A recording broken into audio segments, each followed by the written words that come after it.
News Tiruppur.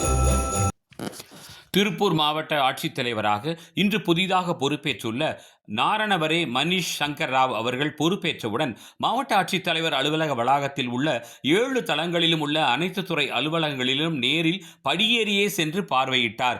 அப்போது செயல்படாமல் இருந்த குடிநீர் சுத்திகரிப்பு இயந்திரத்தை பார்த்து அதனை உடனடியாக சரி செய்வதோடு மற்ற எல்லா சுத்திகரிப்பு கருவிகளையும் உடனடியாக சரி செய்ய வேண்டும் என்று ஆணையிட்டார்.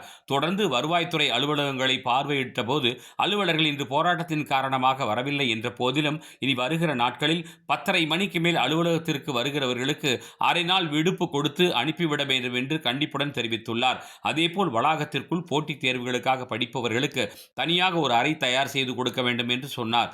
தொடர்ந்து அனைத்து அதிகாரிகளையும் சந்தித்து பேசினார். ஒரு திறமையான சாட்டையை கையில் எடுக்கும் சரியான ஆட்சியரை திருப்பூருக்கு நியமித்துள்ள தமிழக முதல்வருக்கு நன்றியினை தெரிவித்துக் கொள்கிறோம். இனி திருப்பூர் மாவட்ட நிர்வாகத்தில் விழித்துக் கொண்டவரெல்லாம் பிழைத்துக் கொள்வார், முன்போல் குரட்டை விட்டோரெல்லாம் மாட்டிக்கொள்வார் என்பது நிச்சயம் நடக்கும்.